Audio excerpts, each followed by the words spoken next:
në Greqi edhe në... A ke parë ti për shumë mrekulli? Po. Cila ka qenë mrekullia që ke parë? Po... Tash janë një çik mistike këto gjëra, e kupton, për të treguar. Pikërisht, prandaj po them. Po janë një çik kështu, kanë qenë rrethana të caktuara që kanë qenë disa gjëra ose objekte që janë që nuk i shohin dot gjithë. Edhe unë e kam parë se ato janë si ta themi si hije, si dritë, si çfarë ke parë? Është që ke vështirë për të treguar. Jo, ma thuaj se duhet ta kuptoj. Kështu, njëherë kam pas një varse që ka qenë, dhe unë jam bektashiane, po ne bektashianët jemi më jo liberal, tolerant se këto fete tjera, nuk jemi fundamentalist. Edhe këtë varsen pas viteve 90, që nuk ishte sa uap feja, dhe babi im ka qenë nismëtar i fesë nëpërmjet kur uap, që uap Bashkësi Islame quhej atëherë, edhe pse ne ishim bektashian. Edhe këtë varsen ja marr gocës hallës, pa jo ishte Shënmëria dhe Jezu Krishti, në fakt, nuk ishte. Edhe ishte në një kornizë të vogël dhe dukej me refleks, herë Shënmëria, herë Jezu Krishti. E i thashun kësa ma jep mua, i thashun se ti nuk je një besimtare. Ma dha në fakt, nuk u tregua. Dhe unë e ruaja vërtet si gjë të shenjtë këtë gjë. E ruaja si relike dhe e kisha atë ndjesin që sa herë që unë veja në tualet e hiqja. Se nuk duhet të veja për nevoja personale në tualet me këtë gjë. Edhe këtë gjë unë e kisha, po, është shumë interesante dhe kjo është që të tregova i çik për ëndrrën. Që është ëndër e vërtet. Si ëndër e vërtet, e vërtetuar domethënë. Edhe unë sa herë që veja në tualet, nuk haroja as edhe një herë që ta hiqja, mos të veja me atë në tualet.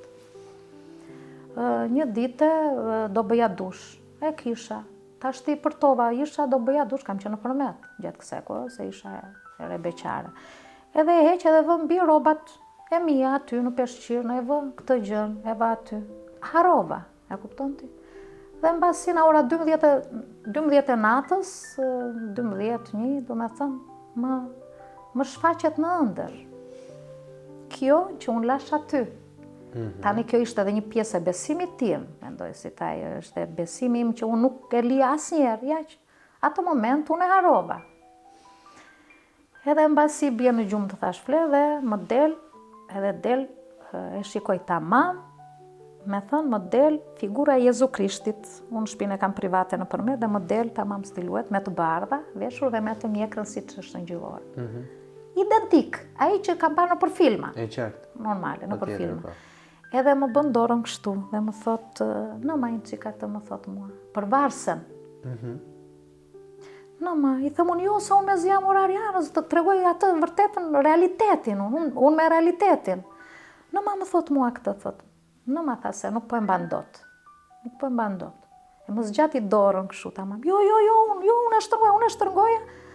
Ai e mori, instinktivisht, do me thënë si erë. Ua, unë kështu, në moment unë qojmë nga gjumi, se zgjohem në me gjitha të, qojmë nga gjumi dhe direkt vete në banjo, vete në tualet, atje ku e kisha lënë. Kur vete, unë gjej vetëm kornizën dhe nuk gjej fotografinë e Jezu Krishtit. Si ma shpjegon këtë? Zinxhiri ishte me gjithë pjesën e kornizës, edhe fotua për shumë si temi brënda, që ishte kështu si me plexiglas. Mungonte. Kush është duku në orën 2 të natës? Kam qarë, se nga që isha, ju thashtë atyre në shtëpi, se e dinin, e kuptoni. Unë e gjë mos bëj kështu, se kush e di, po unë i kam besimtar të gjithë njerëzit, edhe unë besojnë, prindrit, se në ata e kam marrë këtë gjën të besimit, po tha, kjo ishte një provë, do me thënë, ta dha Zotit ty provë që shikoj që, do me thënë, që ekzistojnë. Për kjo është vërtetësia. Po baba Reshati, thonë që ka patur shumë fuqi. Po. Unë i kam shërbyer Baba Reshatit, në kohën e Baba Reshatit, dhe jam hype. Baba Reshatit është një që ne bëjmë një ritual tjetër, më thënë, ne bektashianët bëjmë një falje jo si të tjerët, më mistike. Po, si quhet? Po, kërse quhet falje është në Mejdan, falje Mejdan. Falje në Mejdan? Falje në Mejdan, që bëhet kur ka festa, gjërat caktuara, kur... Me thënë dhe unë vete herë mbasere, do më thënë vete edhe tashti. Po Baba Reshati ka qenë i fort.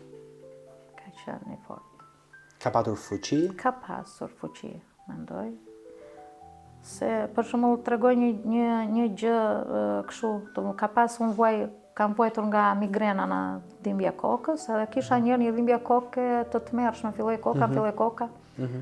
Ka qenë një si dervish atje që rinte edhe më thot mua, na moj bi po t'jap një kokër gjermane se i kishte sjell nga Gjermania, më dha mua 2 kokra për t'i pirë. E piva unë atë, as më pushoj, as një gjë, se kur më kap mua, rebeloj, do me të unë veja në spital, në urgjencë. Edhe i thanë këto, kush ishin këto që shërbenin, Nexhi është keq, i tha, i dhëm koka, është keq, i tha, nuk i pushoj, i dhash.